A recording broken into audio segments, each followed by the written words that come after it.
Hello students, Nishant digital platform में बेटा आपका स्वागत है। जैसा कि आपको पता है कि आज हम इकोनॉमिक्स अर्थात अर्थशास्त्र का पहला चैप्टर पालनपुर की कहानी पर चर्चा करेंगे। पालनपुर गांव जो है बेटा, अगर मैं इस चैप्टर के पालनपुर की कहानी की बात करूं तो पालनपुर गांव जो है यह एक काल्पनिक गांव है। कैसा गांव है? कल्पना किया गया एक गांव है, काल्पनिक गांव है। ठीक है। और जिस तरह से गांव की गतिविधियां होती है, जिस तरह से गांव का जीवन होता है, वह सब चीजें इस चैप्टर में बताई गई है। ठीक है बेटा। और नाम है इस चैप्टर का पालनपुर की कहानी। इकोनॉमिक्स अर्थशास्त्र का हमारा पहला चैप्टर है ये। ठीक है बेटा, चलो बढ़ते हैं हम। जैसा कि आपको पता है, नाम इस पे लिखा हुआ है पालनपुर की कहानी। ठीक है, पालनपुर की कहानी। इसमें आप देख रहे हो एक व्यक्ति बैलगाड़ी लेके जा रहे हैं। ठीक है, जानवर है गांव में पाए जाने वाले, मुर्गियां हैं, मुर्गियों को खाना देने वाला या दाना देने वाला व्यक्ति है। इसमें कच्चा मकान नजर आ रहा है, कच्ची सड़क नजर आ रही है। ठीक है, पेड़ पौधे नजर आ रहे हैं।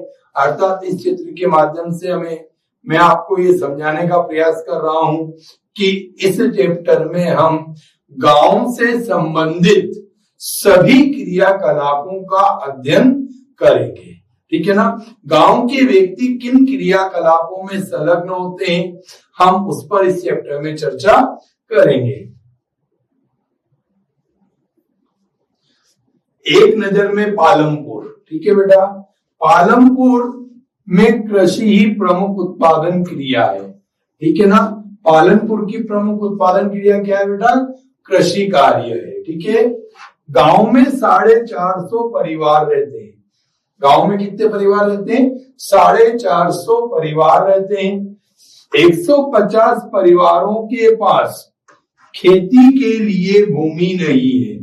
ठीक है ना। 150 ऐसे व्यक्ति हैं जिनके पास खेती करने के लिए जमीन नहीं है। क्या गांव में सभी व्यक्तियों के पास खेती होती है क्या बेटा? कृषि कार्य करने के लिए जमीन होती है क्या? बहुत से व्यक्ति होते हैं जिनके पास कृषि कार्य करने के लिए जमीन नहीं होती है। ठीक है ना।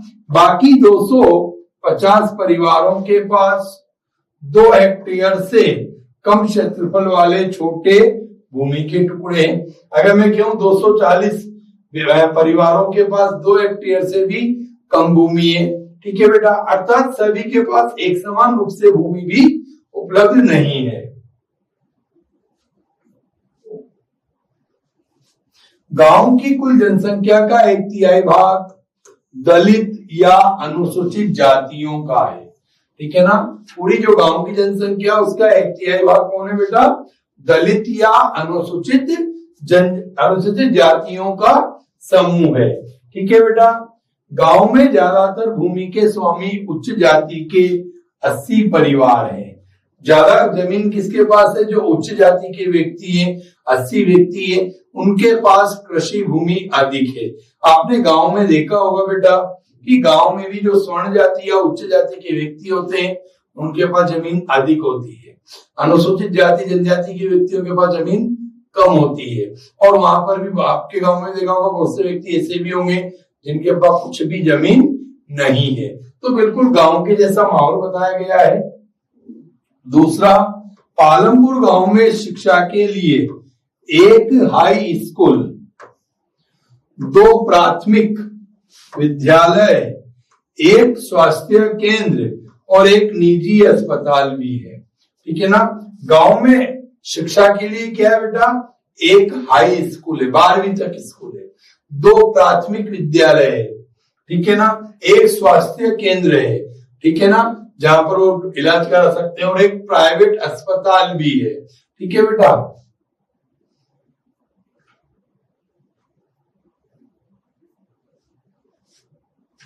तीसरा, गांव के कुल कृषि क्षेत्र के केवल 40% भाग में सिंचाई होती है। गांव के कुल कृषि क्षेत्र के 40% भाग में क्या होती है? सिंचाई होती है।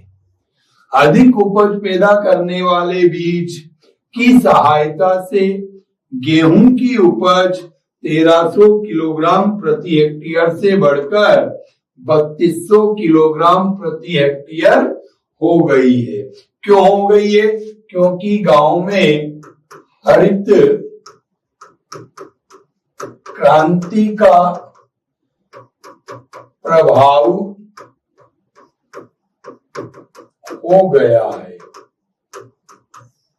गांव में हरित क्रांति का प्रभाव होने के कारण गांव में गेहूं की उपज 1300 किलोग्राम प्रति हेक्टेयर, ठीक है ना, 1300 किलोग्राम प्रति हेक्टेयर से बढ़कर 3200 किलोग्राम प्रति हेक्टेयर हो गई है। क्योंकि हरित क्रांति के कारण उन्नत किस्म के बीज, उन्नत रसायन, उर्वरक आदि का उपयोग किया जाने लगा है। इसलिए यहाँ पर क्या हो गया बेटा, 1300 किलो हेक्टेयर से बढ़कर के गेहूं का उत्पादन 3200 किलोग्राम प्रति हेक्टेयर हो गया है। वहां पर 1300 किलोग्राम प्रति हेक्टेयर से बढ़ के कितना हो गया, 3200 किलोग्राम प्रति हेक्टेयर हो गया है।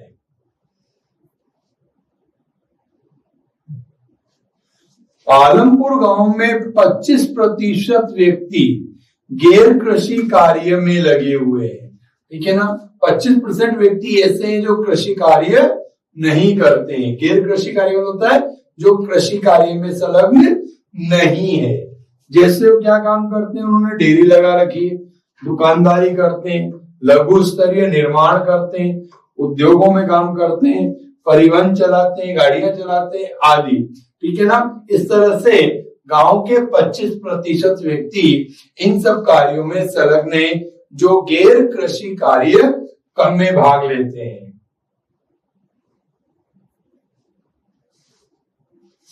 पालमपुर व अड़ोस के गांवों, कस्बों और शहरों में दूध, गुड़, गेहूं आदि सुलभ है। मतलब ये सब चीजें आसानी से मिल जाती है। पालमपुर में और पालमपुर के आसपास के गांवों में दूध, गुड़, गेहूं आदि आसानी से उपलब्ध हो जाते हैं। जैसे जैसे ज्यादा गांव, कस्बों और शहरों से अच्छी सड़कों, परिवहन और टेलीफोन से जुड़ेंगे, भविष्य में गांव गैर कृषि उत्पादन क्रियाओं में नए अवसर सृजित करेगा, ठीक है ना। जैसे जैसे पालमपुर गांव शहर से, गांव से या अन्य सड़कों के माध्यम से पालमपुर गांव जो है बेटा नजदीक के शहरों से जुड़ेगा, तो यह गांव अनेक प्रकार की आर्थिक क्रियाओं में अपना विकास करेगा।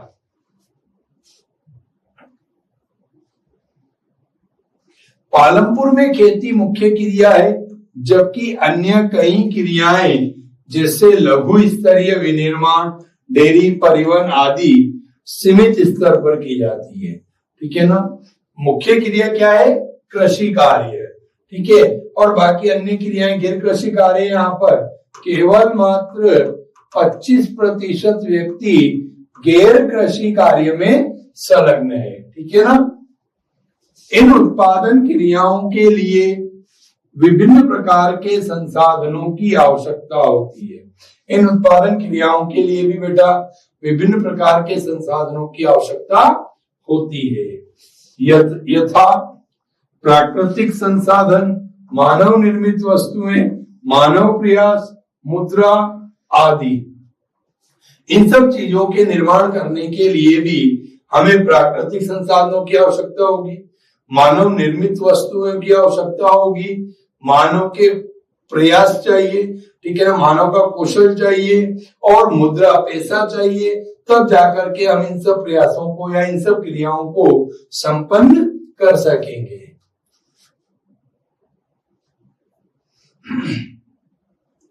पालमपुर की कहानी से हमें विदित होगा कि गांव में इच्छित वस्तुओं और सेवाओं को उत्पादित करने के लिए विभिन्न संसाधन किस प्रकार समायोजित होते हैं, ठीक है ना। इस कहानी से हमें पता चलता है कि गांव में व्यक्ति संसाधनों का उपयोग किस प्रकार कर रहा है और उनका उपयोग कैसे होगा।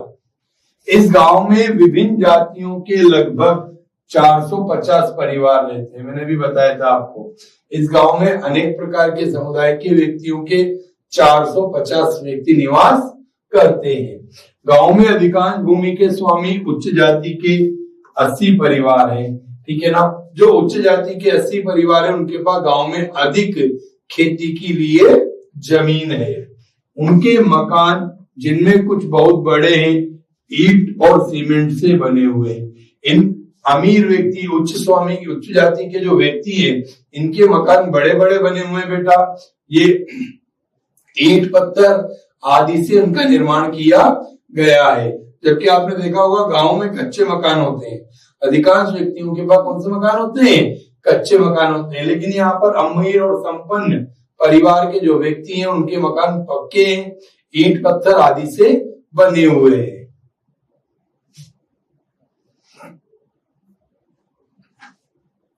अनुसूचित जाति के लोगों की संख्या गांव की कुल जनसंख्या का 1/3 है। अभी हमने पढ़ा था बेटा, अनुसूचित जाति के व्यक्तियों की जो कुल संख्या है, वो गांव के व्यक्तियों की कुल संख्या का कितना भाग है? 1/3 भाग है।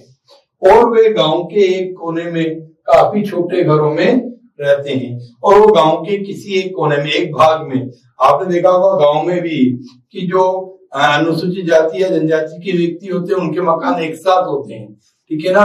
तो इसमें भी वो गांव के एक कोने में रहते हैं, जिनमें कुछ मिट्टी और फूस के बने हैं, ठीक है ना। अर्थात झोपड़ियां, जो फूस का होता है, आपने देखा होगा जो झोपड़ी होती है, कच्चे मकान होते हैं, उनके ऊपर घास फूस डली होती है ना, वो होती है। अधिकांश घरों में बिजली है, ठीक है ना। यहाँ पर अधिकांश घरों में क्या है? लाइट की सुविधा है, बिजली उपलब्ध है। खेतों में सभी नलकूप बिजली से ही चलते हैं। खेतों में जो नलकूप लगे हुए हैं, वो बिजली से चल रहे हैं। क्यों चल रहे हैं? क्योंकि इनको बिजली आसानी से पास के शहरों से उपलब्ध हो रही है। और इसका उपयोग विभिन्न प्रकार के छोटे कार्यों के लिए किया जाता है, ठीक है ना बेटा। और इनका उपयोग विभिन्न प्रकार के छोटे कार्यों के लिए क्या किया जाता है? किया जाता है। ये देखो आप, उत्पादन हेतु 4 आवश्यक चीजें। अब उत्पादन के लिए 4 चीजें कौन कौन सी आवश्यक है? सबसे पहले भूमि तथा अन्य प्राकृतिक संसाधन। अभी हमने पढ़ा था, भूमि तथा अन्य प्राकृतिक संसाधनों में हमें क्या क्या चाहिए? जल, वन और खनिज। ये हमारे को सभी चीजें प्रकृति से प्राप्त हुई है। तो भूमि तथा अन्य प्राकृतिक संसाधनों में हमारे को जल की भी आवश्यकता होती है, वनों की भी आवश्यकता होती है, और खनिज की भी आवश्यकता होती है। दूसरी है बेटा भौतिक पूंजी। अब भौतिक पूंजी भी 2 प्रकार की होती है। एक होती है स्थायी पूंजी और दूसरी होती है कार्यशील पूंजी, ठीक है। स्थायी पूंजी में मशीन आएगी, औजार आएंगे, भवन आएंगे। जो हमारी स्थायी है, हमारी मशीन हमारी है, हमारे पास है ना, वो जा सकती, वो जाएगी नहीं। हमारे काम करने वाले जो औजार होंगे, ठीक है ना, वो हमारे होंगे। हमारा भवन, ये सब क्या है? स्थायी पूंजी के अंतर्गत आते हैं, ठीक है। कार्यशील पूंजी के अंतर्गत क्या आएगा बेटा? कच्चा माल और नगद पूंजी। कार्यशील पूंजी के अंतर्गत क्या आता है? कच्चा माल और नगद पूंजी, ठीक है। श्रम, काम करने वाले व्यक्ति, ठीक है ना। श्रम भी चाहिए हमारे को। भौतिक पूंजी के अलावा तीसरा पार्ट क्या है इसका? श्रम, अर्थात मेहनत करने वाले व्यक्तियों की भी हमें आवश्यकता होती है उत्पादन के लिए, ठीक है ना। और चौथा होता है ज्ञान और उद्यम, ठीक है ना। ज्ञान और उद्यम, अगर हमारे पास ज्ञान नहीं होगा, उद्यम नहीं होगा, तकनीक नहीं होगी, तो हम वस्तुओं का निर्माण नहीं कर सकते, ठीक है ना। इसके लिए क्या चाहिए? मानव, क्योंकि मानव में ज्ञान होता है, जानवरों में होता है क्या? नहीं ना। तो ज्ञान और उद्यम अर्थात मानव पूंजी भी इसके लिए आवश्यक है। अगर मानव कार्यशील है, बुद्धिजीव है, तो वह उत्पादन में नए नए आयाम स्थापित करेगा। उत्पादन के लिए हमारे को इन 4 चीजों की आवश्यकता है। पहला है भूमि तथा प्राकृतिक संसाधन, दूसरा भौतिक पूंजी, तीसरा श्रम, चौथा ज्ञान एवं उद्यम। क्लियर? आपको समझ में आ गया होगा। भूमि तथा प्राकृतिक संसाधन में बेटा जल, वन, खनिज। भौतिक पूंजी में होती है, एक तो स्थायी होती है और एक कार्यशील होती है। अब स्थायी जो स्थायी है हमारे पास, जैसे हमारे औजार हो सकते हैं, भवन हो सकते हैं, मशीनें हो सकती है। कार्यशील पूंजी में कच्चा माल और पूंजी, नगद पूंजी जिसको मतलब पैसा, ये कार्यशील होती है, आते जाते रहते हैं, ठीक है ना।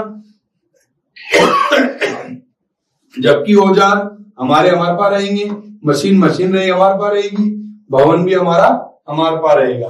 कच्चा माल हमने खरीदा और वापस निर्मित किया, बेच दिया, तो कार्यशील हुआ नहीं हुआ। नगद पूंजी पैसा आपने देखा होगा क्या रुकता है, क्या आता है और चला जाता है। श्रम, काम करने वाले व्यक्ति भी चाहिए हमारे को। ज्ञान और उद्यम, ज्ञान और तकनीक भी हमारे को इसके लिए चाहिए।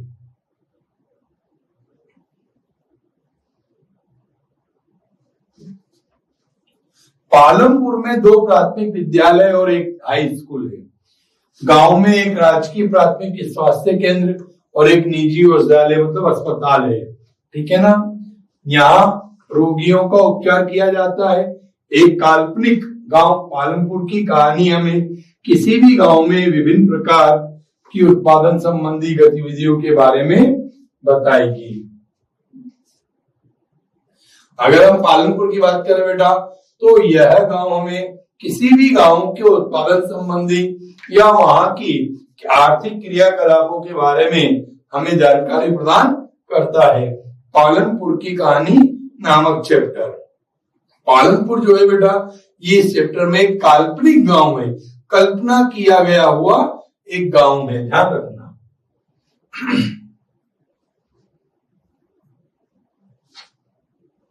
भारत के गांव में खेती उत्पादन की प्रमुख गतिविधियां हैं। आपने देखा होगा भारत एक कृषि प्रधान देश है। भारत क्या है? एक कृषि प्रधान देश है, ठीक है ना। लगभग भारत की आधी से अधिक जनसंख्या कृषि कार्य में संलग्न है, ठीक है। तो और भारत में बेटा गांव के व्यक्तियों का मुख्य व्यवसाय कृषि कार्य ही है, ठीक है ना। तो भारत में गांव में खेती उत्पादन की प्रमुख गतिविधि है। अन्य उत्पादन गतिविधियों में जिन्हें हम गैर कृषि क्रियाएं कहते हैं, अन्य जो है बेटा उसको क्या बोलते हैं? गैर कृषि क्रियाएं, अर्थात जो क्रियाएं कृषि से संलग्न नहीं है, ठीक है ना, उनको बोलते हैं हम गैर कृषि क्रियाएं। जैसे लघु निर्माण, परिवहन, दुकानदारी आदि शामिल है। क्योंकि हमारे गांव में आपने देखा होगा, आपके गांव में कृषि कार्य करने वाले व्यक्ति अलग होते हैं, दुकान पे काम करने, दुकान जिन्होंने लगा रखी वो व्यक्ति, उनका कृषि से कोई संबंध नहीं होता। गाड़ी चलाने वाले व्यक्ति होते हैं, उनका मुख्य व्यवसाय गाड़ी चलाना, परिवहन का काम करना है। लघु निर्माण, कोई वस्तुओं का निर्माण करने वाले व्यक्तियों का मुख्य व्यवसाय लघु निर्माण है, उनका कृषि से कोई संबंध नहीं होता। उत्पादन का संगठन, उत्पादन का संगठन। उत्पादन का उद्देश्य ऐसी वस्तुओं और सेवाएं उत्पादित करना है जिसकी हमें आवश्यकता है, ठीक है ना। उत्पादन का मुख्य उद्देश्य क्या है? ऐसी वस्तुएं और सेवाएं उत्पादित करना है। उत्पादन का मुख्य उद्देश्य क्या है बेटा? ऐसी वस्तुएं और सेवाएं उत्पादित करना है जिनकी हमें आवश्यकता है। जिनकी क्या है? हमें आवश्यकता है। वस्तुओं और सेवाओं के उत्पादन के लिए 4 चीजें आवश्यक है, हमने भी पढ़ी थी, ठीक है ना। वस्तुओं और सेवाओं के उत्पादन के लिए कितनी चीजें आवश्यक है? 4 चीजें। प्राकृतिक संसाधन आवश्यक है या नहीं है, ठीक है। श्रम आवश्यक है या नहीं है। मानव पूंजी अर्थात उद्यम आवश्यक है या नहीं है, ठीक है। तकनीक आवश्यक है या नहीं है, ठीक है बेटा। भौतिक पूंजी आवश्यक है या नहीं है। तो ये चारों चीजें हमारे को आवश्यक है। पहली आवश्यकता है भूमि तथा अन्य प्राकृतिक संसाधन, ठीक है। पहली आवश्यकता क्या है? भूमि तथा अन्य प्राकृतिक संसाधन। अभी हमने चैप्टर में मैंने आपको भी जस्ट पहले बताया था, जैसे जल, वन, खनिज। ये हमारी आवश्यकता है या नहीं है? क्या हम बिना जल के रह सकते हैं? क्या बिना वनों के रह सकते हैं? क्या बिना खनिजों के क्या हमारा विकास हो सकता है क्या? नहीं। और ये सारी की सारी चीजें हमें प्रकृति से प्राप्त होती है। दूसरी आवश्यकता है श्रम, अर्थात जो लोग काम करेंगे, ठीक है ना। दूसरी आवश्यकता क्या है बेटा? श्रम। काम करने वाले व्यक्तियों की भी आवश्यकता होती है या नहीं होती है?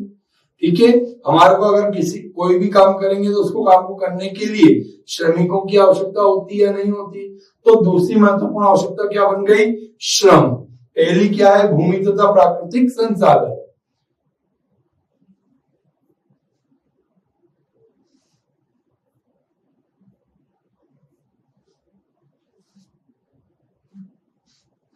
कुछ उत्पादन क्रियाओं में जरूरी कार्यों को करने के लिए बहुत ज्यादा पढ़े लिखे कर्मियों की जरूरत होती है। कुछ ऐसे काम होते हैं बेटा जिन्हें करने के लिए बहुत ज्यादा पढ़े लिखे व्यक्तियों की आवश्यकता होती है, जैसे इंजीनियर्स वगैरह, डॉक्टर्स वगैरह, ठीक है ना। दूसरी क्रियाओं के लिए शारीरिक कार्य करने वाले श्रमिकों की जरूरत होती है, ठीक है ना। और दूसरी जो क्रिया है उनके लिए बौद्धिक स्तर की मजबूती आवश्यक नहीं है, उनके लिए क्या है? शारीरिक मेहनत, श्रम करने वाले व्यक्तियों की आवश्यकता होती है। तो शारीरिक श्रमिकों की जरूरत होती है। प्रत्येक श्रमिक उत्पादन के लिए आवश्यक श्रम प्रदान करता है। प्रत्येक श्रमिक जो होता है बेटा उत्पादन के लिए अपना महत्वपूर्ण योगदान प्रदान करता है। तीसरी आवश्यकता भौतिक पूंजी है। तीसरी आवश्यकता क्या है बेटा?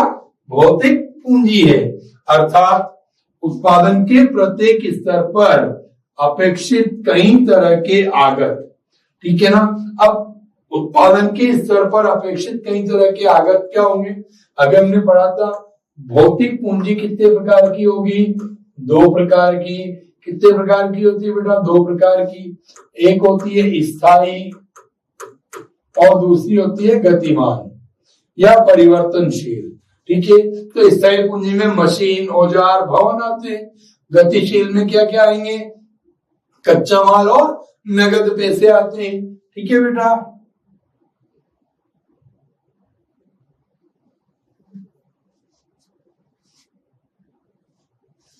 औजार, मशीन, भवन, ये पहला पार्ट है, ठीक है। मैंने लिखा हुआ भी एक कर, ठीक है। 2 भागों में बांटा था। औजारों तथा मशीनों में अत्यंत साधारण औजार जैसे किसानों का हल से लेकर परिष्कृत मशीनें। अब परिष्कृत मशीनें क्या होंगी? जैसे जनरेटर, टरबाइन, कंप्यूटर आदि आते हैं, ठीक है ना। औजारों में किसानों से हल से लेकर के जनरेटर, टरबाइन, कंप्यूटर आदि को शामिल किया जाता है।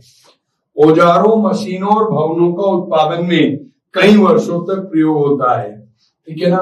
इन सब चीजों का उत्पादन में हम कई वर्षों तक लगातार उपयोग करते हैं या नहीं करते? औजार की सहायता से हम वस्तुओं का निर्माण कई वर्षों तक करेंगे या नहीं करेंगे? करेंगे। मशीनों के उपयोग से हम उन वस्तुओं या किसी मशीन के माध्यम से हम किसी वस्तु का निर्माण कई वर्षों तक कर पाते हैं। भवनों का उत्पादन, भवन की बात करें तो जिस स्थान पर हमने उत्पादन के लिए इकाई स्थापित की उस स्थान का उपयोग हम कई वर्षों तक करेंगे नहीं करेंगे? या हमने मान लो बेटा किसी स्थान पर फैक्ट्री लगाई है, तो जिस स्थान पर हमने फैक्ट्री लगाई है उस जमीन का उपयोग हम कई वर्षों तक करेंगे या नहीं करेंगे? ठीक है ना। और इन्हें स्थायी पूंजी कहा जाता है। इसलिए इसे क्या कहा जाता है? स्थायी पूंजी कहा जाता है। ये 2 प्रकार की चीज हमने पढ़ा था अभी, ठीक है ना। दूसरा देखो बेटा, दूसरा कच्चा माल और नगद मुद्रा। उत्पादन में कई प्रकार के कच्चे माल की आवश्यकता होती है, ठीक है बेटा। किसी भी चीज का अगर हम निर्माण करते हैं तो हमें सबसे पहले कच्चे माल की आवश्यकता होती है। जैसे अगर आप चीनी बनाते हो तो आपको गन्ना अर्थात कच्चा माल, गन्ना क्या हो गया? कच्चा माल की आवश्यकता होगी। अगर आप कपड़े बनाते हो, अगर आप क्या करते हो? कपड़े बनाते हो तो आपको सूती वस्त्र अगर आप बनाते हो तो आपको कपास कच्चे माल के रूप में आवश्यक होगा। ठीक है, तो कच्चे माल की किसी भी वस्तु के निर्माण के लिए कच्चे माल की आवश्यकता जरूर होती है। जैसे बुनकरों द्वारा प्रयोग किया जाने वाला सूत और कुम्हारों द्वारा प्रयोग किया जाने वाला लाई जाने वाली मिट्टी। ठीक है ना, कुम्हार क्या उपयोग करते हैं? मिट्टी। बुनकर क्या उपयोग करते हैं? सूत मतलब धागा। ठीक है ना, उत्पादन के दौरान भुगतान करने तथा जरूरी माल खरीदने के लिए कुछ पैसों की आवश्यकता होती है। किसी भी वस्तु को खरीदने या कच्चे माल को खरीदने के लिए उनको किसकी आवश्यकता होगी? मुद्रा, नगद पैसों की आवश्यकता होगी। बुनकर सूत खरीदने के लिए पैसे का उपयोग करेगा या नहीं करेगा? अर्थात बुनकर के लिए सूत क्या है? कच्चा माल है। कुम्हार, प्रजापति जो समाज होता है, कुम्हार जो होते हैं, उनके लिए मिट्टी कच्चा माल है और मिट्टी खरीदने के लिए उन्हें पैसे खर्च करने पड़ेंगे या नहीं करने पड़ेंगे? क्योंकि वो मिट्टी के अनेक प्रकार के बर्तनों का निर्माण करेगा। तो बेटा कुम्हार के लिए कच्चा माल मिट्टी हो गई, बुनकर के लिए कच्चा माल क्या हो गया?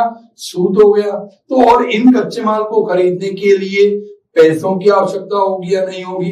तो इसलिए इसको क्या कहा जाता है? कार्यशील पूंजी। ठीक है, क्यों कहा जाता है कार्यशील? क्योंकि इन पैसों के अर्थात कच्चा माल खरीदने के लिए भी पैसे की आवश्यकता है और निर्मित माल जो उनको बेचेंगे तो भी उनको पूंजी प्राप्त होगी। तो दोनों स्थितियों में कार्यशील है। ठीक है ना, इसी प्रकार देखो बेटा, कच्चा माल तथा नगद पैसों का कार्यशील पूंजी कहते हैं। मैंने भी बोला आपको, कच्चे माल और नगद जो अपने पास पैसे हैं, उन दोनों चीजों को हम क्या बोलते हैं? कार्यशील पूंजी। क्योंकि नगद पैसों का उपयोग हमने अपने कार्य में किया नहीं किया? कच्चे माल को खरीदने के लिए किया ना। जो हमारे को कच्चा माल खरीदा हमने, उस कच्चे माल को हमने निर्मित किया बेटा, बाजार में बेचा, बाजार से हमें मुद्रा प्राप्त हुई और उस मुद्रा का उपयोग हमने हमारे मजदूरिया जो काम करने वाले श्रमिक है उनको वेतन के रूप में नगद मुद्रा के रूप में भुगतान किया या नहीं किया? तो ये दोनों चीजें क्या हो जाती है? कार्यशील पूंजी हो जाती है। ठीक है,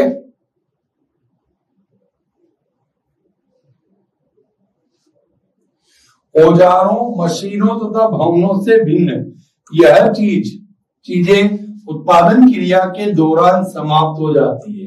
ठीक है ना, क्योंकि मैंने अभी पढ़ा था, एक तो पढ़ा था हमने स्थायी, तो औजार, मशीन और भवन ये तीनों तो क्या थे? स्थायी पूंजी में थे। ठीक है ना, किसमें थे बेटा? स्थायी पूंजी में। आप इन तीनों चीजों का कितना भी उपयोग करोगे ये समाप्त नहीं हो रहे। औजार, मशीन और भवन ये हमारे पास लंबे समय तक रहेंगे।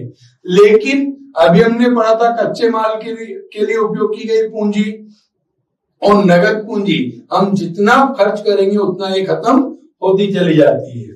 एक चौथाई आवश्यकता भी होती है। ठीक है ना, और एक चौथी आवश्यकता भी क्या होती है? एक और होती है, हमने बताया था आपको स्वयं उपभोग हेतु या बाजार में बिकने हेतु उत्पादन करने के लिए भूमि, श्रम और भौतिक पूंजी को एक साथ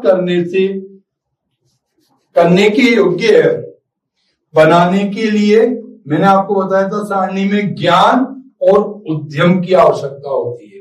इन तीनों को जोड़ने के बाद में अगर मान लो आपके पास भूमि है, आपके पास श्रम भी है, आपके पास भौतिक पूंजी भी है, परंतु यदि आपके पास ज्ञान नहीं है, तकनीक नहीं है, तो आप इन तीनों चीजों का उपयोग नहीं कर सकते।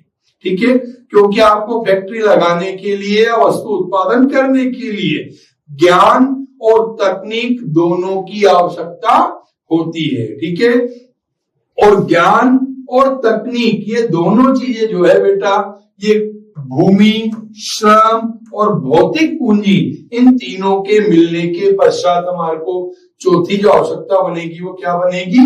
ज्ञान और तकनीक अर्थात उद्यम। ठीक है, इन चारों चीजों के माध्यम से हम उत्पादन करते हैं। मैंने आपको सारणी के माध्यम से भी बताया था अभी। खेती करने के तरीके। ठीक है बेटा, आप देख रहे हो खेती करने के तरीके, खेती करने के तरीके पर हम चर्चा अगले वीडियो में करेंगे। निशांत डिजिटल प्लेटफॉर्म से आप जुड़े रहिए, आपकी सफलता 100% निश्चित है।